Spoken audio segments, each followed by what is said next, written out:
Assalamu alaikum wa rahmatullah wa barakatuh. Bienvenue à toi. Que la paix d'Allah t'accompagne dans ce moment. Si tu regardes cette vidéo aujourd'hui, ce n'est sûrement pas un hasard. Peut-être que tu es dans une période où rien ne fait sens, où les prières s'enchaînent, mais où les réponses semblent se perdre quelque part dans le ciel. Peut-être que tu as l'impression de faire tout ce qu'il faut, et pourtant, rien ne bouge. Je ne suis pas là pour te donner des réponses toutes faites.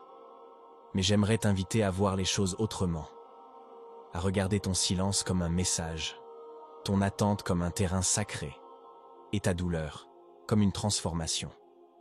Parce qu'il y a quelque chose d'incroyable qui se prépare, quelque chose que tu ne peux pas encore voir, mais qui est déjà en route. Et dans cette vidéo, on va traverser ensemble 5 vérités profondes, 5 rappels qui pourraient bien te faire comprendre que ton miracle n'a jamais été loin. Seulement, il fallait d'abord que ton cœur soit prêt. 1. Le silence divin n'est pas un abandon. Il y a des moments où tout semble figé.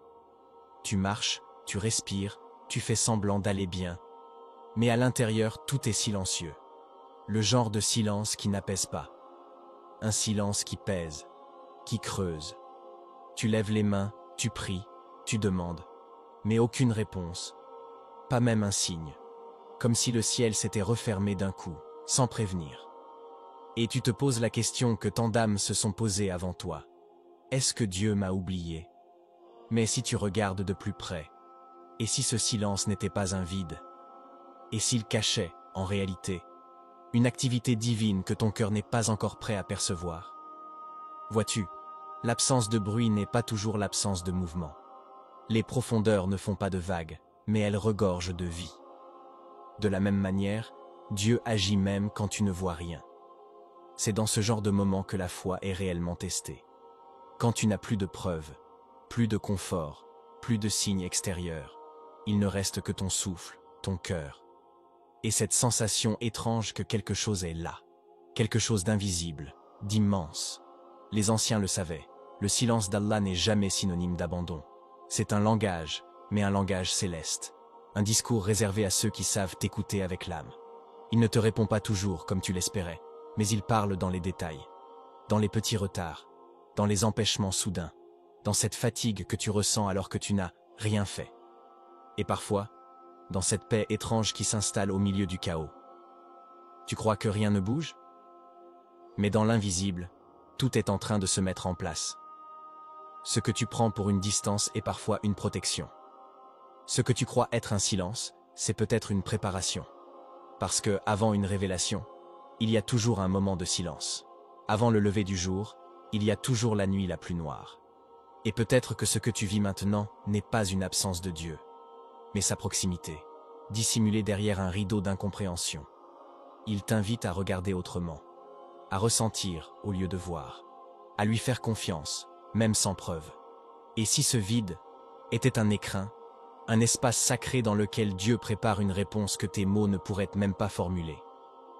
2. L'épreuve est un processus de transformation. Tu te souviens de ce jour où tout en toi a commencé à s'éteindre? Pas d'un coup, lentement, comme une lumière qui grésille avant de se couper.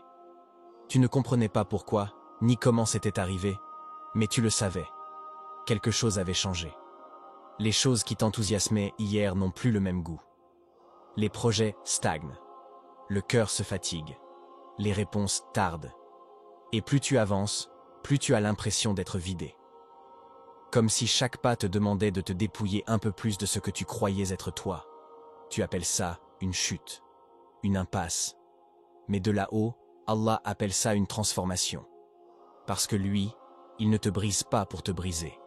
Il t'écorche pour te révéler. Il te vide pour mieux te remplir. Tu veux devenir plus fort?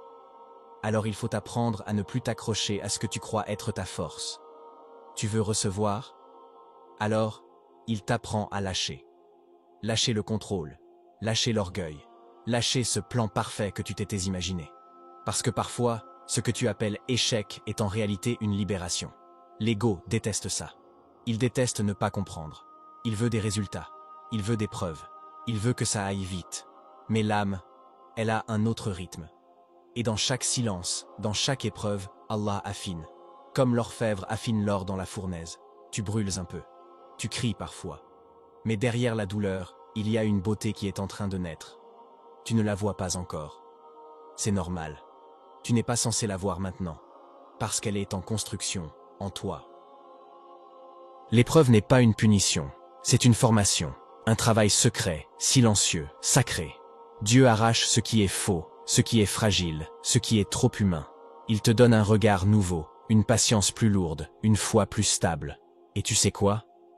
Tu ne verras peut-être pas le changement en surface, pas tout de suite. Mais à l'intérieur, quelque chose se passe. Quelque chose qui fera de toi quelqu'un de prêt. Pas prêt à recevoir ce que tu veux, mais prêt à porter ce que Dieu veut te confier.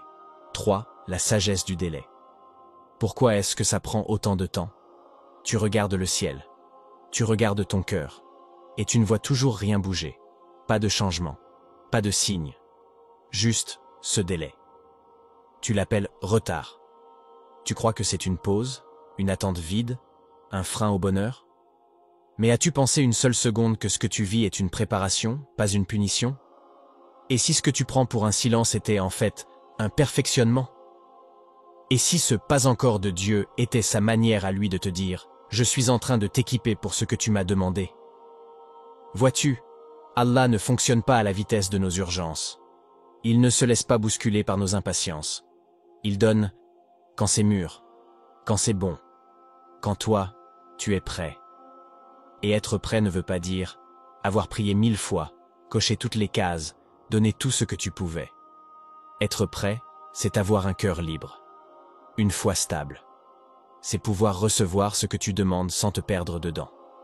Parfois tu veux une porte, un miracle, une réponse. Mais ton cœur, lui, est encore rempli d'attentes humaines, d'orgueil discret, d'idées figées. Et si Dieu te donnait maintenant ce que tu veux, ce serait un cadeau empoisonné. Alors il attend. Pas pour te frustrer, mais pour te fortifier. Il retarde l'apparition du fruit, pour que les racines soient nées solides. Tu sais ce que fait un bon jardinier? Il ne laisse pas l'arbre porter du fruit trop tôt, parce que le fruit est lourd. Il pourrait casser les branches. Il attend que le tronc tienne, que la sève circule, que l'arbre sache plier mais pas rompre. Toi aussi tu es en croissance. Et tant que tu ne vois rien, ça ne veut pas dire qu'il ne se passe rien. C'est juste que le travail est souterrain, invisible, mais essentiel. Tu penses que tu es prêt, mais seul Dieu sait ce que tu ne vois pas encore en toi. Alors quand tu n'as plus de réponse, plus de timing, plus de repères, respire. Il ne t'a pas oublié. Il est juste en train de tout ajuster. Et peut-être que le miracle que tu attends simplement que toi aussi, tu sois prêt à le porter sans l'idolâtrer. 4. Le monde invisible en action. Tu crois que rien ne bouge? Que le ciel dort et que ton histoire est en pause? Mais si seulement tes yeux pouvaient te voir, si tu pouvais entrevoir ne serait-ce qu'un instant ce qui se trame derrière le voile du monde visible, tu comprendrais que le silence est un théâtre où les acteurs ne se montrent jamais, mais où les scènes se déroulent en permanence. Des anges qui marchent sans bruit, des bénédictions qui glissent lentement dans ta direction, des portes qui s'ouvrent sans que tu n'aies encore osé les frapper. Dans les coulisses de ta réalité, il y a du mouvement. Il y a des interférences divines, des ajustements célestes, des cœurs qui sont doucement orientés vers toi, des dangers que tu ne verras jamais, simplement parce qu'ils ont été écartés avant même de te frôler. Tu vis dans un monde physique, mais ta destinée, elle se joue ailleurs, dans un royaume silencieux mais précis, où chaque chose est synchronisée avec ton souffle, ton besoin, ton épreuve. Parfois, tu ressens cette sensation étrange, un calme soudain, une paix qui ne vient de nulle part, un pressentiment, comme si quelque chose approchait. Ce n'est pas une illusion. C'est ton âme qui capte ce que ton esprit ne peut encore comprendre.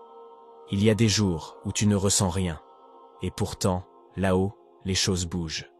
Il y a des matins où tu te lèves vide, mais c'est parce que la nuit a été habitée de prières entendues, de messages transmis, d'ordres célestes exécutés. Chaque bénédiction que tu reçois ne commence pas au moment où elle t'atteint. Elle a été préparée, pensée, ajustée, par celui qui voit tout, entend tout, sait tout. Allah orchestre dans l'invisible ce que tu vivras bientôt dans le visible. Mais pour que ce soit parfait, il prend son temps. Pas un hasard, pas une erreur, Pas un oubli, juste un agencement invisible, au millimètre près. Tu n'as pas à tout voir pour croire. Tu n'as pas à tout comprendre pour être en paix.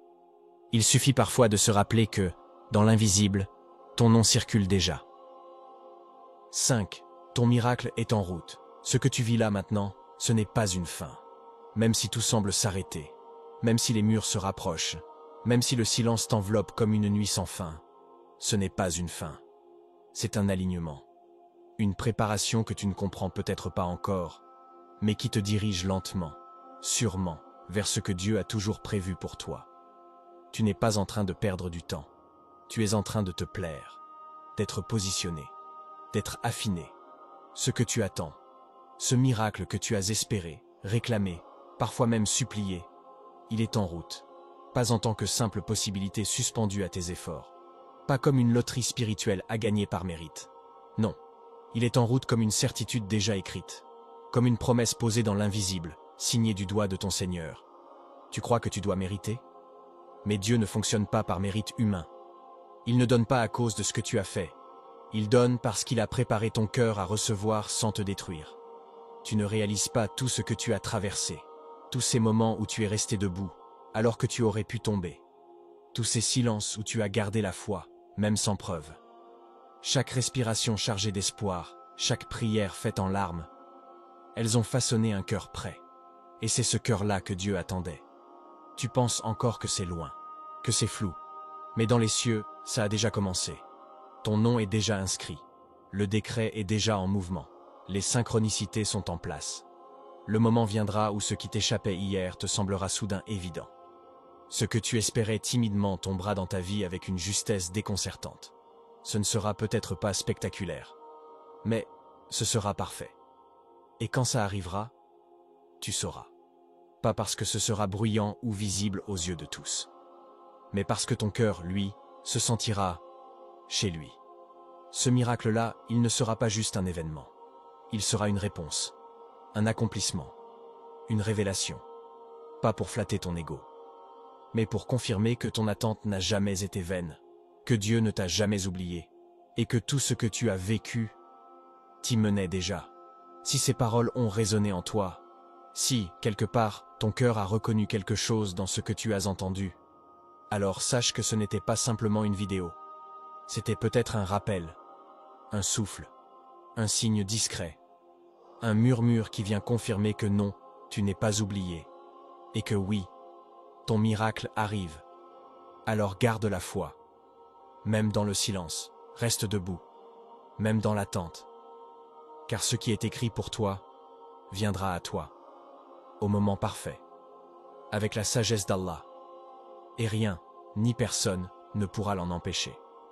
Si cette vidéo t'a touché, je t'invite à t'abonner à cette chaîne. Pas seulement pour ne rien rater, mais pour continuer à nourrir ton cœur avec des rappels qui élèvent.